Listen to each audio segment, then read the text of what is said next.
Assalamualaikum warahmatullahi wabarakatuh. Apa kabar semuanya? Semoga kalian semuanya selalu dalam keadaan sehat walafiat dan tetap semangat untuk mengikuti perkuliahan. Pada hari ini kita akan melakukan pertemuan untuk membahas tentang bentuk dan prinsip organisasi sebagai salah satu subbab dalam mata kuliah dasar manajemen.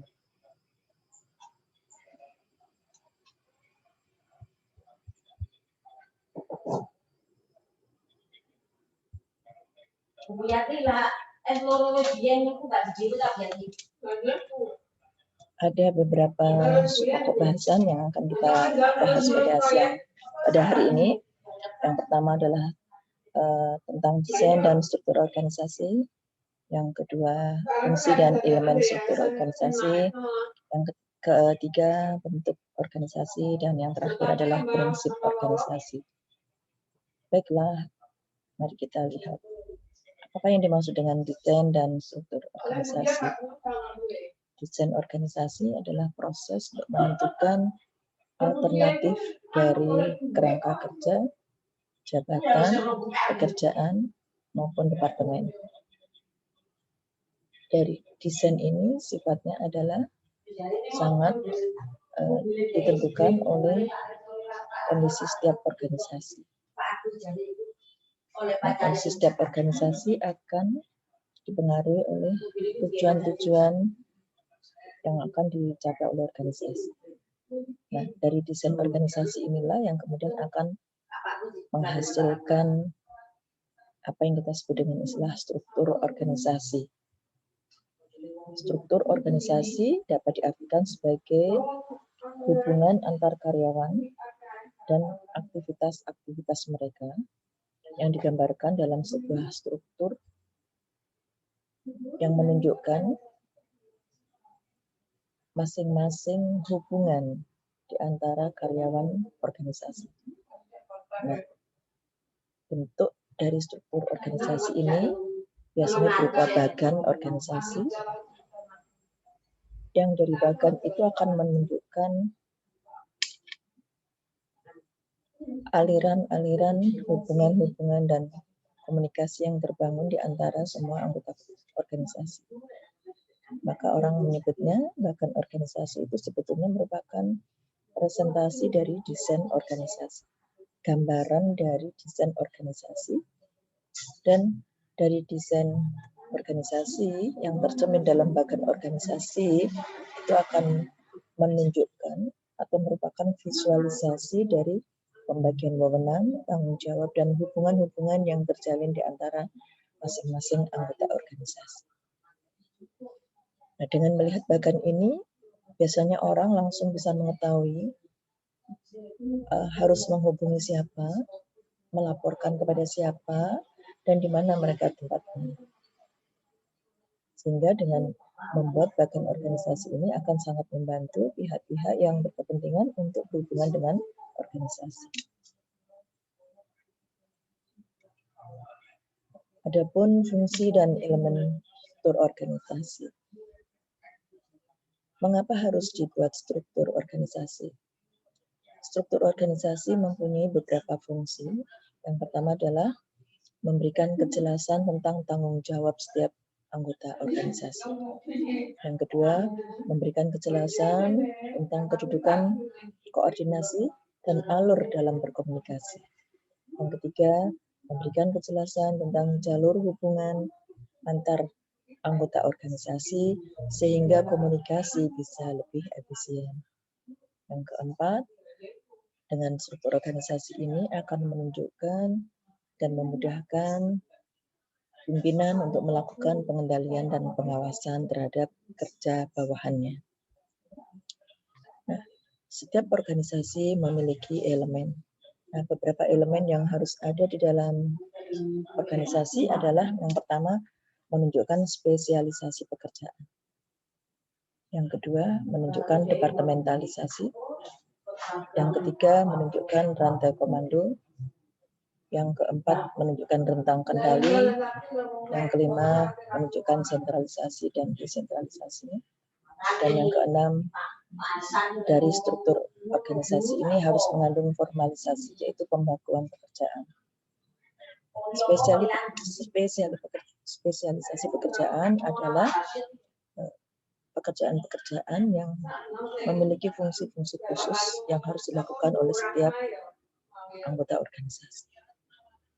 Dengan melihat struktur yang tercantum di dalam bagan organisasi itu, kita bisa mengetahui masing-masing kotak yang ada dalam struktur itu melakukan fungsi pekerjaan yang tertulis di dalam kotak-kotak bagan tersebut.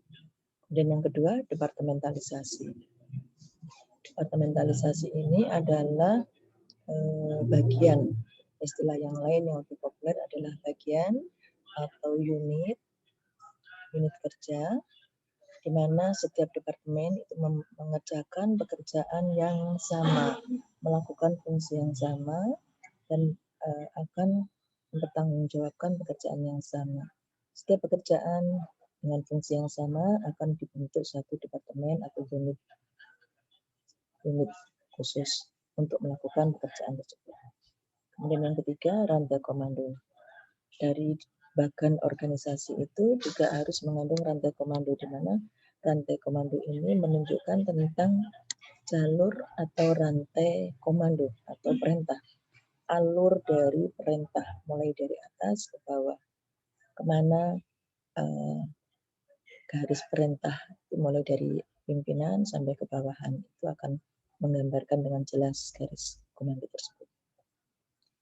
Yang keempat, elemen yang keempat adalah rentang kendali atau yang dalam bahasa Inggris disebut dengan span of control, yaitu kemampuan seorang manajer atau atasan atau pimpinan di dalam mengawasi, mengendalikan, dan mengkoordinasikan bawahan, di mana berdasarkan struktur itu akan tampak jelas bahwa ada batasan-batasan kemampuan kemampuan dari seorang pimpinan untuk mengawasi sejumlah bawahan. Ada limit yang terbatas di sini. Kemudian yang kelima, dengan struktur dan dari struktur organisasi itu harus terdapat elemen-elemen sentralisasi dan desentralisasi, yaitu satu batasan tentang pengambilan keputusan dalam organisasi itu, apakah terpusat. Apabila pengambilan keputusan itu terpusat pada pimpinan, itu disebut dengan sentralisasi. Sedangkan apabila itu diserahkan sebagian wewenangnya kepada bawahan, itu disebut dengan desentralisasi. Dan yang keenam, yang formalisasi, yaitu bahwa di dalam struktur organisasi itu sangat jelas, di mana bagan itu menunjukkan kotak-kotak, ya, dan yang saling kotak-kotak dilengkapi dengan aliran panah-panah yang menunjukkan jalur hubungan, di mana dalam struktur itu tergambar dengan jelas semua pekerjaan yang harus dilakukan oleh masing-masing jabatan atau masing-masing fungsi di dalam organisasi. Selanjutnya kita akan lihat bentuk-bentuk organisasi atau struktur organisasi. Secara tradisional kita mengenal 3 bentuk organisasi. Yang pertama adalah bentuk garis, yang kedua adalah bentuk fungsional, dan yang ketiga adalah bentuk garis dan staf. Organisasi bentuk garis merupakan organisasi atau bentuk organisasi yang paling tua, paling sederhana, dan yang pertama kali ditemukan oleh para pakar manajemen, di mana pada secara historis dapat kita pelajari bahwa organisasi garis ini merupakan bentuk organisasi yang pertama kali digunakan oleh organisasi militer. Dalam organisasi garis ini memiliki ciri-ciri, diantaranya adalah organisasinya masih kecil, masih sedikit spesialisasinya, sedikit standar standarisasinya, kemudian juga lebih banyak melakukan sentralisasi. Jadi organisasinya kecil, tujuan organisasinya masih sederhana, jumlah karyawannya sedikit, pimpinan dan karyawan masih saling mengenal dan berhubungan setiap hari. Tingkat spesialisasi kerja karyawannya tidak begitu tinggi, peralatannya tidak begitu beragam. Dari dalam organisasi garis ini, maka di sini pimpinan merupakan pemegang kendali utama, di mana keberadaan atau ketidakhadiran dari pimpinan ini sangat berpengaruh terhadap kinerja dari para bawahannya. Jadi bawahan ini tidak mempunyai hak untuk mengambil keputusan. Semua keputusan tersentralisasi di tangan pimpinan. Salah satu kelemahan yang ada dari bentuk organisasi ini adalah karena pimpinannya hanya satu, maka cenderung untuk bersifat otoriter, sedangkan bawahan ini cenderung tidak mempunyai hak untuk bersuara atau ikut memutuskan, tapi hanya menjalankan perintah. Tapi kelebihannya di sini arus komandonya adalah sangat kuat karena yang memerintah hanya satu orang. Kita lihat bentuk yang kedua, yaitu bentuk organisasi fungsional. Data ini menggambarkan bagaimana lebih banyaknya hubungan-hubungan yang terbangun di dalam sebuah organisasi yang berbentuk fungsional. Dikatakan fungsional karena organisasi ini dibagi menjadi beberapa fungsi, di mana setiap fungsi melakukan pekerjaan atau kegiatan-kegiatan yang sama. Satu divisi ini akan melakukan pekerjaan yang sama. Ini katakanlah di sini contohnya divisi produksi, divisi pemasaran, ya. Di sini ada produksi, keuangan, dan pemasaran. Nah, kebetulan ini mempunyai wilayah kerja yang sangat luas, sehingga dibagi menjadi ada wilayah A, wilayah B, dan wilayah C. Nah, setiap wilayah ini akan dikepalai oleh seorang divisi A. Kemudian dari seorang kepala divisi ini, katakanlah kita sebut dengan general manajernya atau division head-nya, ini akan membawahi manajer produksi, manajer keuangan, manajer pemasaran. Demikian seterusnya untuk setiap daerah yang lain. Nah, ciri-ciri dari organisasi ini adalah pembagian tugasnya tegas dan jelas. Ya. Dibedakan pembagian tugasnya manajer produksi, keuangan, dan pemasaran, ya, jelas. Koordinasi hanya dilakukan di tingkat atas. Di sini koordinasi tingkat atas, atau di sini masing-masing melakukan koordinasi secara internal dengan karyawan. Kemudian yang ketiga, pembagian unitnya menurut fungsi spesialisasi tugas. Ini maksudnya yang ketiga ini adalah pembagian pada unit produksi, keuangan, dan pemasaran. Para direktur mempunyai wewenang sendiri, tidak atas nama direktur utamanya di sini. Ini bedanya dengan yang bentuk garis tadi, di mana bawahan tidak mempunyai wewenang sama sekali untuk mengambil keputusan. Semua keputusan diambil oleh pimpinan. Sedangkan pada bentuk fungsional ini, masing-masing fungsi manajer ini akan memiliki wewenang sendiri. Bentuk yang ketiga adalah bentuk garis dan staf. Nah, ini salah satu ciri yang menonjol dari bentuk garis dan staf ini adalah adanya komponen pimpinan bawahan. Ada pimpinan, staf, dan pelaksana. Ini staf ini pimpinan, ini staf, dan ini pelaksana. Ada 3 komponen ini yang membedakan dengan bentuk fungsional. Spesialisasi karyawannya juga sangat tinggi karena bahkan ini menggambarkan step ini. Ini ada bagian produksi, pemasaran, dan keuangan. Nah, sehingga spesialisasi karyawan di sini akan sangat tinggi karena dia hanya menangani pekerjaan-pekerjaan tertentu. Kalau karyawan produksi, maka dia akan mengerjakan pekerjaan produksi, demikian seterusnya. Nah, baik organisasi fungsional maupun organisasi staf dan garis. Ini biasanya digunakan untuk organisasi yang sudah besar, ya, karyawannya banyak. Untuk organisasi garis dan staf ini, bedanya dengan fungsional tadi adalah ada fungsi staf, di mana staf di sini dibedakan menjadi staf umum dan staf teknik.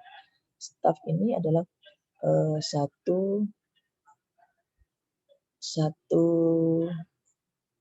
jabatan yang tugasnya adalah memberikan saran, nasihat, kemudian membantu manajer lini ini untuk mengambil keputusan. Dan saran dan nasihat itu dibedakan menjadi dua, ada yang bersifat umum, ada yang bersifat teknik. Bersifat umum itu memberikan saran tentang pengembangan organisasi, tentang manajemen organisasi secara menyeluruh, mulai dari perencanaan sampai dengan pengawasan. Sedangkan staf teknik ini berkaitan dengan hal-hal yang bersifat teknis dan fungsional. Misalnya teknis tentang produksi, tentang pemasaran, maupun tentang keuangan. Nah, setiap dari bentuk lini, bentuk fungsional, dan bentuk garis staf ini masing-masing memiliki kesesuaian dan ketepatan kondisi. Kapan kita harus menggunakan organisasi garis dan staf, kapan kita menggunakan organisasi lini, dan kapan menggunakan organisasi fungsional. Itu semuanya ditentukan oleh keputusan-keputusan organisasi pada saat di awal menyusun desain organisasi. Nah, desain organisasi ini sangat dipengaruhi oleh tujuan yang akan dicapai oleh setiap organisasi.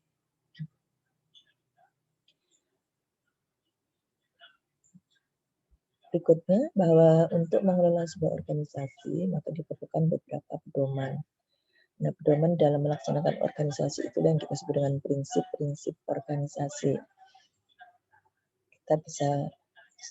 Akan kita bahas di sini, ada prinsip-prinsip organisasi yang bersifat dasar dan harus ada di dalam sebuah organisasi. Yang lain ada prinsip-prinsip yang bisa jadi tidak ada, tetapi organisasi masih tetap bisa berjalan. Sedangkan yang prinsip dasar ini adalah suatu prinsip yang apabila tidak dijalankan oleh organisasi, maka organisasi tidak bisa berjalan.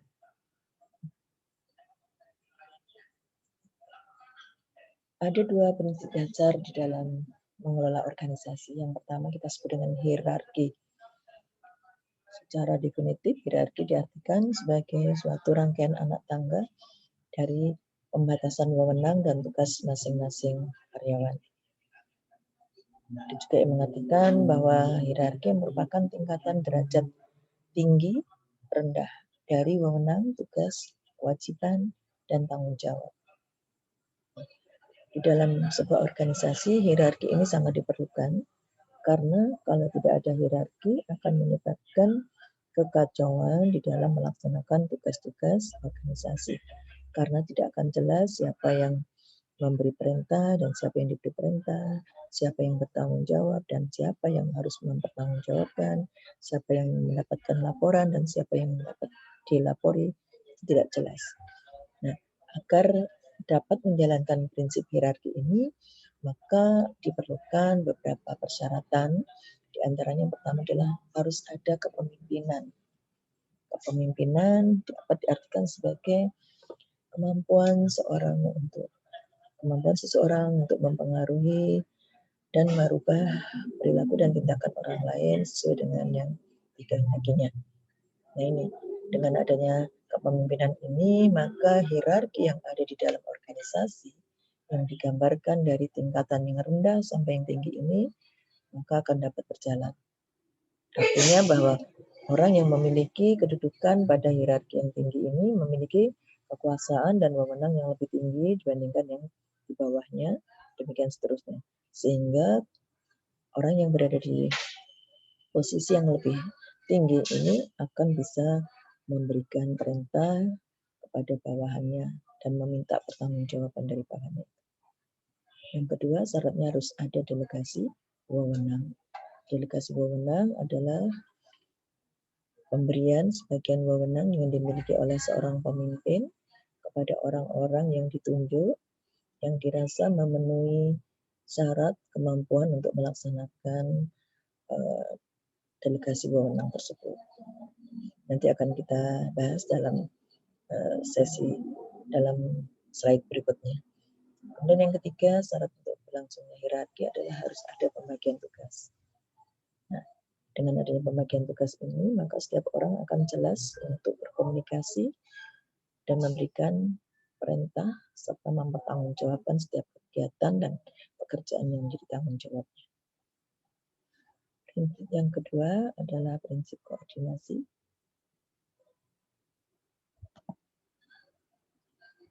Koordinasi diartikan sebagai proses pengintegrasian tujuan-tujuan dan kegiatan-kegiatan pada satuan-satuan yang terpisah dalam suatu organisasi untuk mencapai tujuan organisasi secara menyeluruh, secara efisien. Nah, agar bisa berjalan dengan baik, maka koordinasi ini diperlukan beberapa syarat. Yang pertama harus memiliki wewenang, harus ada wewenangnya. Yang kedua adalah kesediaan untuk saling membantu. Dan yang ketiga adalah doktrin. Mohon diingat bahwa dalam organisasi ada struktur.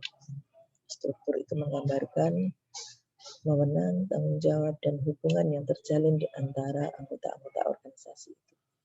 Nah, untuk menjalankan fungsi-fungsi yang harus dibebankan pada setiap orang, maka koordinasi ini menjadi satu hal yang penting, di mana seorang manajer itu bekerja sama dengan banyak karyawan, di mana masing-masing karyawan menjalankan fungsi yang berbeda-beda, sehingga untuk mencapai satu tujuan organisasi secara menyeluruh, maka diperlukan koordinasi. Nah, untuk bisa mengkoordinasikan harus mempunyai wewenang.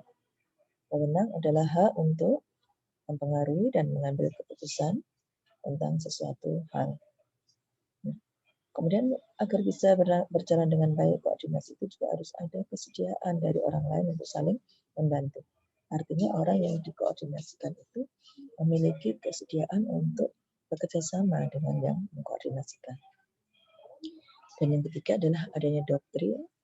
Doktrin dimaksud adalah aturan-aturan yang menjadi pedoman bagi setiap pimpinan dan anggota organisasi untuk menjalankan tugas.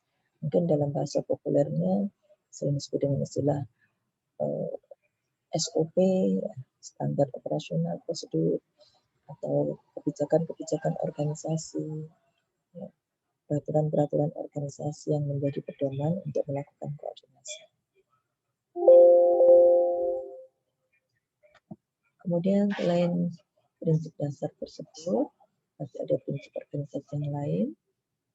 Di antaranya di sini adalah rentang manajemen, delegasi wewenang, dan unity of command.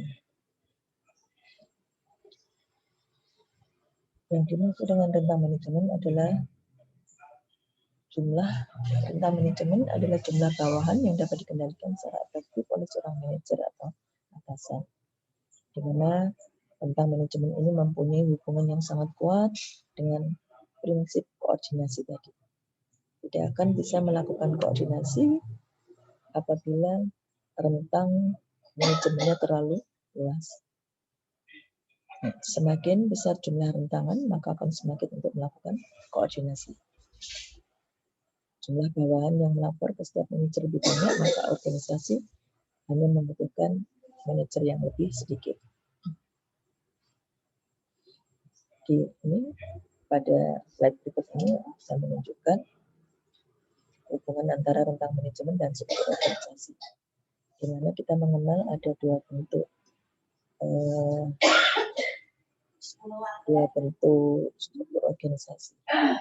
Organisasi yang flat itu hanya satu tingkatan, maka memerlukan satu manajer. Kalau yang lebih tinggi 2 tingkatan, membutuhkan 4 manajer. Tentang yang lebih tinggi lagi 3 tingkatan, manajer ini. Mungkin gambaran flat organisasi seperti ini organisasi yang flat. Semuanya sama. Dan kalau yang ini yang flat sama. Kita lihat di sini kedudukan masing-masing bagian sama. Ini namanya flat. Nah, pada kondisi flat ini maka akan lebih sedikit ya, lebih sedikit manajer yang dibutuhkan. Sedangkan kalau ini tol, organisasi yang tol itu sebetulnya ada mulai dari struktur teratas, presiden, business vice president, division heads, line manager, sampai tingkatannya banyak sekali. Nah, maka di sini konsekuensinya akan membutuhkan jumlah manajer yang lebih banyak, sehingga akan membawa konsekuensi pada pembiayaan organisasi yang lebih besar. Oleh karena itu, pemilihan bentuk dan desain organisasi sebagaimana disampaikan di awal tadi harus dilakukan secara hati-hati karena akan membawa dampak kepada biaya operasional organisasi. Nah, sekarang pertanyaannya, berapa jumlah yang ideal untuk rentang manajemen? Sebetulnya secara pasti tidak ada jawaban yang menyebutkan bahwa yang ideal itu berapa jumlah bawahan yang efisien untuk diawasi. Kalau terlalu banyak bawahannya biasanya tidak efisien. Kalau terlalu sedikit maka manajernya tidak efisien. Artinya manajer hanya bekerjanya tidak maksimal karena hanya mengawasi sedikit orang. Nah, di sini ada hubungan antara rentang manajemen di seluruh organisasi dan struktur organisasi. Ini secara matematis ada rumusnya di sini. Untuk mengetahui jumlah hubungan maka digunakan rumus ini. R sama dengan N kali 2 pangkat N-1 ditambah N-1, di mana R adalah jumlah hubungan, N-nya adalah jumlah bawahan. Jika ada bawahan 5, maka ada 100 hubungan. Kalian bisa membayangkan berapa banyak hubungan-hubungan yang terjalin di dalam setiap organisasi jika ada 5 bawahan dalam setiap bagian yang harus diawasi oleh seorang manajer. Ini gambarannya nih. Ini contoh satu tingkat manajemen, satu manajer. Kalau ini dua tingkatan manajemen, ini disebut 2 karena ini 1, ini 2. 2 tingkat manajemen, ini ada 4 manajer. Demikian seterusnya. Kalau ada 3 tingkat manajemen, maka ada 9 tingkatan manajemen. Kalau ada 5, berarti ada 25 dan seterusnya. Nah, apa saja faktor-faktor yang mempengaruhi di dalam memilih rentang ini? Banyak hal ya. Di antaranya di sini, kalau ini bentuk yang flat ini ya, manajer ini harus memiliki kompetensi yang tinggi untuk bisa memimpin bentuk organisasi yang flat. Beda di sini, kalau ini tidak terlalu tinggi karena terbagi-bagi. Keterampilan yang dimiliki terbagi-bagi. Ada sudah terbagi di sini masing-masing manajer ada masing-masing bagian ada manajer yang berbeda. Nah, di sini harus memiliki kemampuan yang tinggi, kemudian akan rendah supervisinya, kemudian tugas-tugas grupnya juga sama ya. Ini manajernya akan mengawasi melakukan pengawasan supervising pada grup-grup ini, nggak langsung pada karyawan, tapi bisa melewati grup-grup ini. Kemudian juga dibutuhkan sedikit interaksi di antara manajer di dalam grupnya ini, sedikit interaksi saja. Kemudian pekerjaan bisa dilakukan secara spesialisasi, ya, high standardized. Ya, jadi dengan sangat tinggi standarisasinya. Kemudian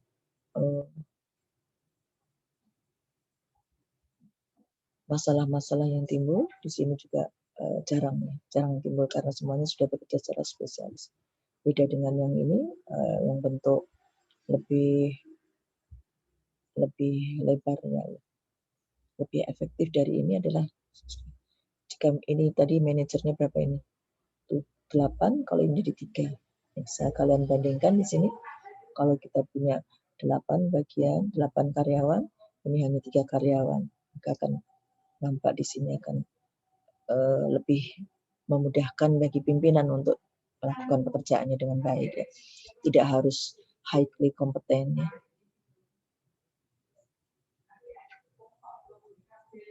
Kemudian prinsip yang kedua adalah delegasi kekuasaan dan wewenang. Sebelum saya jelaskan tentang delegasi kekuasaan dan wewenang, ada baiknya kita lihat dulu apa yang dimaksud dengan wewenang dan kekuasaan. Yang dimaksud wewenang atau authority adalah hak untuk melakukan sesuatu atau memerintah orang lain untuk melakukan atau tidak melakukan sesuatu agar tercapai tujuan-tujuan tertentu. Sedangkan kekuasaan atau power adalah kemampuan untuk melakukan hal tersebut, yaitu kemampuan untuk melakukan sesuatu, memerintah atau mempengaruhi orang lain. Nah, dari mana seseorang memiliki wewenang? Ada dua teori yang bisa kita gunakan di sini. Yang pertama kita sebut dengan teori formal atau disebut dengan teori pandangan klasik yang mengatakan bahwa wewenang itu adalah dianugerahkan karena ada yang dilimpahi. Sedangkan yang kedua adalah teori penerimaan, yaitu wewenang muncul hanya jika diterima oleh kelompok atau individu. Nah, sumber-sumber dari sumber dan jenis wewenang. Sumber wewenang itu bisa diperoleh dari 5 sumber. Kekuasaan balas jasa atau reward power. Kekuasaan reward power adalah kemampuan seseorang untuk mempengaruhi orang lain karena kemampuannya untuk memberikan balas jasa kepada orang tersebut. Yang kedua adalah kekuasaan paksaan atau coercive power, yaitu wewenang seseorang yang dimiliki karena dia memiliki kemampuan untuk memaksa seseorang. Yang ketiga adalah kekuasaan legitimasi atau legitimate power, yaitu wewenang yang dimiliki oleh seseorang karena yang diperolehnya secara resmi, sah. Kemudian yang keempat, kekuasaan referensi atau reference power, yaitu kekuasaan yang dimiliki oleh seseorang dikarenakan dia memiliki sesuatu yang bisa menjadi referensi bagi orang lain untuk mengikuti perbuatannya. Dan yang kelima, kekuasaan kepakaran atau expert power, yaitu kemampuan seseorang untuk mempengaruhi orang lain karena dia memiliki kepakaran di bidang tertentu, misalnya dokter, ahli hukum, dan sebagainya. Adapun jenis-jenis wewenang dibedakan menjadi 3, yaitu wewenang lini, yaitu yang merupakan rantai perintah atau rantai komando yang diturunkan dari ke bawah melalui tingkatan-tingkatan organisasi.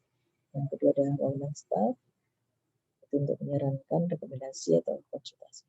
Dan yang ketiga adalah wewenang staf fungsional, yaitu wewenang yang terkait dengan memiliki hubungan terkuat di dalam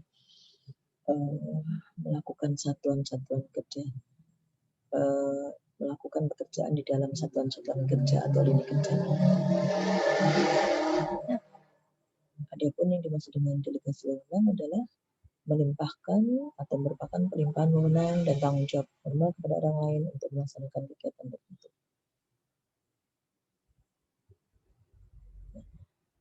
Jadi delegasi wewenang itu merupakan suatu proses di mana para manajer mengalokasikan wewenang ke bawah kepada orang-orang yang melapor kepadanya. Dalam delegasi wewenang itu terkandung 3 unsur, yaitu adanya tugas, yaitu suatu kewajiban yang harus dilakukan oleh orang yang mendapatkan delegasi. Yang kedua adalah wewenang, hak untuk melakukan tugas atau pekerjaan tersebut. Dan yang ketiga adalah pertanggungjawaban, yaitu kewajiban untuk melaporkan setelah melakukan pekerjaan tersebut kepada pihak yang telah memberi delegasi. Nah, mengapa delegasi harus dilakukan? Dari hasil penelitian yang dilakukan, diketahui bahwa hampir 80% kegagalan organisasi mencapai tujuan secara efektif dan efisien disebabkan karena gagalnya seorang pemimpin untuk melakukan delegasi wewenang. Oleh karena itu, delegasi itu menjadi satu hal yang penting karena dengan adanya delegasi akan memberikan kesempatan kepada manajer untuk lebih fokus mengerjakan pekerjaan-pekerjaan tertentu, yakni pekerjaan-pekerjaan yang bersifat pengembangan dalam bagi organisasi tersebut. Sedangkan yang kedua, dengan melakukan delegasi, maka pekerjaan-pekerjaan manajer dilimpahkan kepada bawahannya sehingga bisa lebih efektif dan efisien. Dan yang ketiga, akan terjadi proses kaderisasi di mana seorang bawahan yang mendapatkan pelimpahan wewenang dari manajer tersebut akan memiliki kesempatan untuk melatih kemampuan-kemampuannya sehingga nanti suatu saat akan layak untuk dipromosikan naik jabatan. Sebagaimana yang telah Ibu singgung tadi, bahwa banyak organisasi yang gagal mencapai tujuan secara efektif dan efisien disebabkan karena gagalnya delegasi. Oleh karena itu, penting untuk mengetahui bagaimana delegasi yang efektif itu. Delegasi yang efektif memerlukan beberapa persyaratan, diantaranya adalah unsurnya delegasi harus lengkap. Unsur delegasi ada tugas, wewenang, dan tanggung jawab. Jangan sampai kebanyakan orang mendelegasikan tugas, tidak mendelegasikan wewenang dan tanggung jawab. Atau mendelegasikan tugas dan wewenang, tapi tidak dimintai pertanggungjawaban, sehingga di sini kurang efektif. Kemudian yang kedua, delegasi efektif itu harus mengandung prinsip skala, adanya prinsip hierarki. Tadi sudah dibahas pada slide sebelumnya. Itu ada penjenjangan di mana akan ada hierarki, jenjang-jenjang atau tingkat-tingkat tugas, wewenang, dan tanggung jawab. Sehingga pihak yang memiliki wewenang yang lebih tinggi akan mendelegasikan kepada yang lebih rendah. Dan yang ketiga adalah adanya prinsip kesatuan komando, yaitu seorang bawahan sebaiknya hanya mendapatkan perintah dari salah satu atau satu orang atasan agar efektif di dalam menjalankan pekerjaan. Nah, kita akan lihat mengapa tadi banyak manajer yang gagal melakukan delegasi. Beberapa hambatan yang biasa timbul dalam delegasi wewenang. Yang pertama dari manajer. Seorang manajer biasanya merasa lebih baik, ya, tidak bersedia menghadapi risiko bawahan yang salah atau gagal, tidak atau kurang percayanya terhadap kemampuan bawahan untuk mengerjakan pekerjaan tersebut, takut bawahan akan lebih efektif dalam mengerjakan pekerjaan tersebut sehingga dia akan terancam posisinya. Kemudian juga hambatan yang lain, tidak mempunyai kemampuan manajerial. Seorang manajer tidak memiliki kemampuan manajerial untuk mendelegasikan tugasnya, sehingga semua pekerjaan dikerjakan sendiri dan akhirnya menjadi tidak efektif dan tidak efisien. Di sisi lain, delegasi itu juga tidak bisa berhasil dengan baik karena bawahan yang kurang siap dalam mengambil keputusan sendiri. Banyak juga bawahan yang kurang percaya diri dan tertekan dengan pelimpahan tanggung jawab yang lebih besar. Dan yang paling banyak juga dijumpai bawahan takut salah dan takut menerima kritikan karena tidak bisa melakukan pekerjaan dengan baik. Prinsip yang ketiga adalah unity of command atau kesatuan komando. Prinsip ini sangat penting di dalam organisasi karena jangan sampai seorang karyawan itu menerima banyak perintah dari banyak atasan dan harus bertanggung jawab dengan banyak atasan dan karena ini akan menyulitkan dia dalam bekerja. Apabila perintah-perintah tersebut berlawanan dan tidak sama akan menimbulkan kebingungan. Oleh karena itu salah satu moto yang baik di dalam unity of command ini adalah no man can serve two bosses. Tidak satu orang pun yang dapat melayani dua atasan. Nah, inilah dengan bentuk-bentuk struktur organisasi yang kita telah pelajari tadi, maka kalian bisa memahami mengapa kesatuan komando di dalam organisasi ini menjadi sangat penting. Demikianlah penyampaian tentang materi bentuk dan prinsip organisasi. Silakan kalian mempelajarinya dan memberikan feedback-nya. Kita akhiri paparan hari ini. Assalamualaikum warahmatullahi wabarakatuh.